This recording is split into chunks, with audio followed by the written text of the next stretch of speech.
Hey guys, and welcome back to another DrAce video, and today we're going to be playing TT Isle of Man 3, and it is time for section 4 of the build-up to the Sneafull Mountains with John McGuinness on the Honda CBR 600.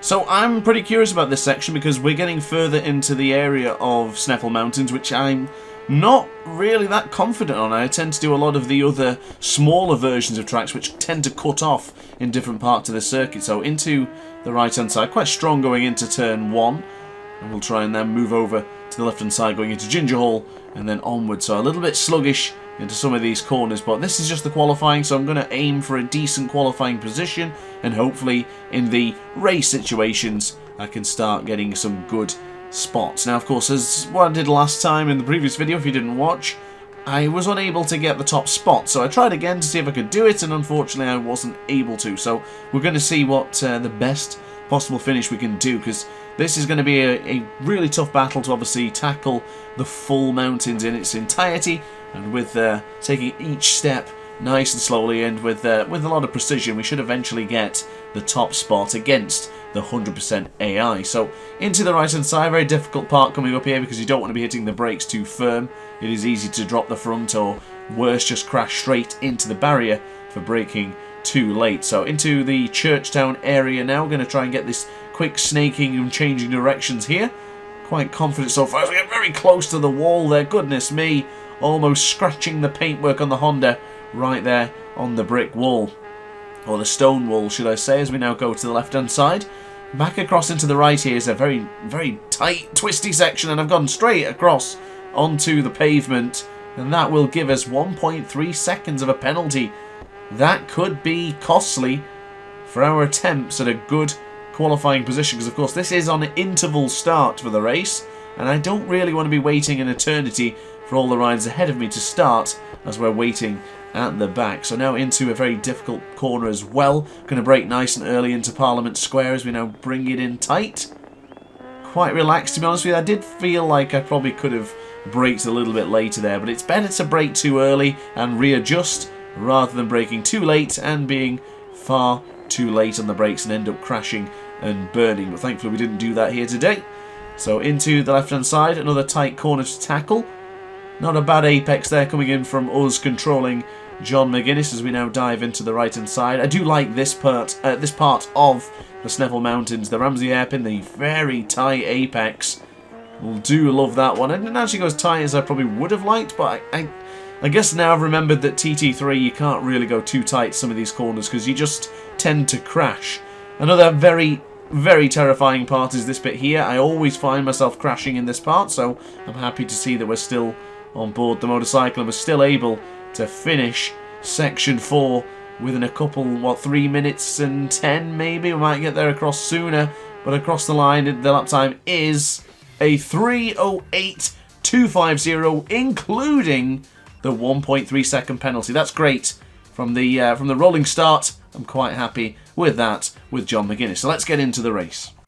So here we go then, guys, starting in the top spot in qualifying numero uno, pole position if you will for the interval start, hand on the shoulder, waiting for the lights to disappear, and away we go. So 5.73 miles of section 4 of the Sneafull Mountains is coming up right now. Still running the same electronics. I might change that as we go, but I think I'm quite happy and I'm quite confident to see if we can do that again, because it looks pretty simple, looks quite confident, and I still don't think we really put in the best possible lap that we could do in that qualifying. So really, if we just hold it together and just start improving, then I shouldn't be worried or having any issues at all. But of course, guys, there goes the subscribe sign. If you're interested in subscribing to the channel, now's a great time to do so. Got a lot more TT3 content, MotoGP and Ride 4 content as well, still yet to come on the channel. So if you like bikes and you like the games, perfect place to be is right here on the channel. So quick change of direction now. I'm going to try and avoid the stone wall which we got close to on the qualifying lap. That will be coming up sooner, very, very soon actually. I was going to say sooner or later, but I think it's actually a little bit later now. I'm not entirely sure as we watch it back.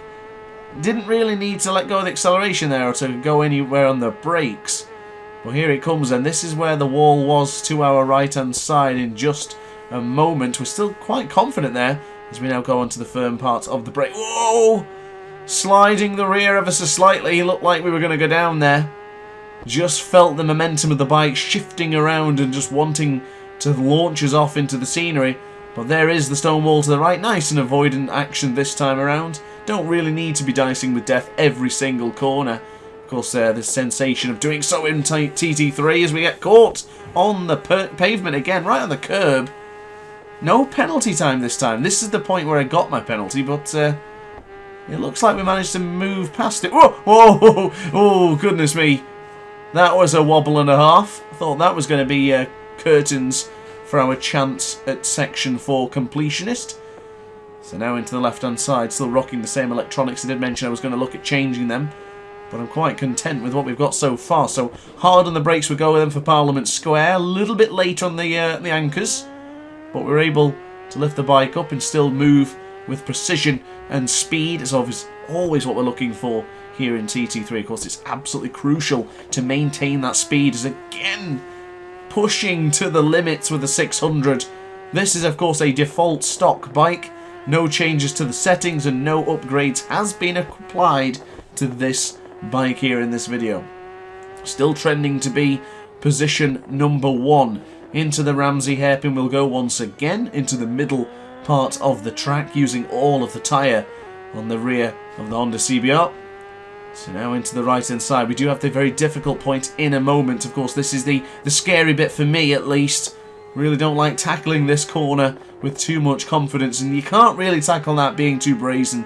You've got to manage yourself and balance it into those two tight corners. So into the left hand side. This is a slower lap time, but don't forget we did start from an interval start across the line. A quick check at the results, and that is disappointing. That is, wow, that is massively disappointing. A 3 minute and 11.942, that's not good enough. So let's do that again. So here we are then, guys, at the starting grid. Hand on the shoulder once more.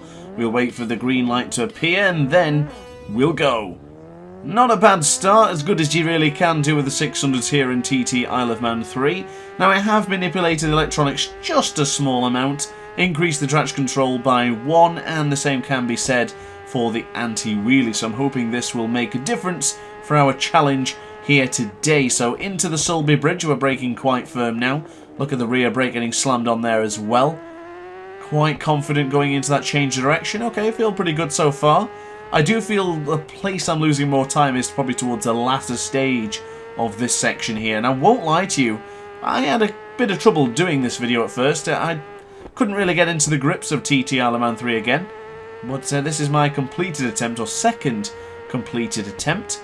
And I gotta say, it began to feel a bit more natural for me. But I do feel around this section here, being on a stock motorcycle with no upgrades has cost me a lot of time. I think it's going to be a very difficult one to get the top spot. But as long as we maintain that momentum, maintain the maximum speed, or average speed should I say, we should be able to be there right at the top with the best of them. So now to the right hand side, we've got that hard braking zone approaching fast. Braking quite firm. Look how the rear wheel just does like a little jiggle, a little movement just on the rear, just to keep you on your toes. You gotta say, TT Isle of Man 3 does hold that in high regard when you have those small wobbles. Close again to the stone wall to the right. You can see the fans all there watching very close as we lean into the right hand side now. Moving over to the left, getting closer and closer to those pavements to the left hand side. Into the right. I must confess, I've kind of forgotten where the problem was, and that's the problem corner. We just passed it. That was the moment when we got caught onto the pavement. We ended up losing 1.5 seconds in the qualifying, and yet we were still top. Maybe the AI didn't really appreciate the rolling start, it seems. So perhaps we'll go for the rolling. I thought that you can do a rolling start in a race, but I know you can start from either interval or the standing start, the mass start with all of the riders, of course. So into Parliament Square. So far so good. I'd like to think that this looks a lot better than it did in the previous attempt. Will it be enough for first place? It's hard to say. It's still top of the timing sheets for now, and I don't really feel like we've lost any time. So let's keep watching and let's keep on pushing and let's see what we can do together. Into the right hand side. We're now less than a mile away. Keep it in. That's a bit gentle upon the brakes. We shouldn't have probably taken so much caution upon the approach to the Ramsey hairpin. And once again, quite relaxed, quite tame. going into the very tight hairpin. So into the next couple of right-handers. A difficult situation to be in this part. Not a fan of the pressure that I feel in this section of circuit, but I am a fan of the skill that is required to tackle this circuit with sheer confidence and glee. So 3.3, I tell you what, this won't be good enough, will it? It was 3.2 they actually set the fastest time by, but we're going to come into across the line. That's not... Oh! It's an improvement, but we're still down by 11 seconds to the AI. So fair play to Jamie Coward, and fair play to the AI in 100% difficulty here today in TT Isle of Man 3. 6th place in the 4th sections. Not great, but it'll do. So guys, thanks for watching the video. I do hope you enjoyed. If you want to see more content just like this, be sure to subscribe, and be sure to let me know what you'd like to see next. Thanks for watching, guys. Ciao for now. Oh hi! Didn't quite see you there. Good to see you're still here. If this video didn't quite set your appetite, then why not watch some more DrAce content by clicking the video shown on screen now. Furthermore, if you would like to follow me on social media, you can do so now with the links down in the description. Consider subscribing so you don't miss a single DrAce video.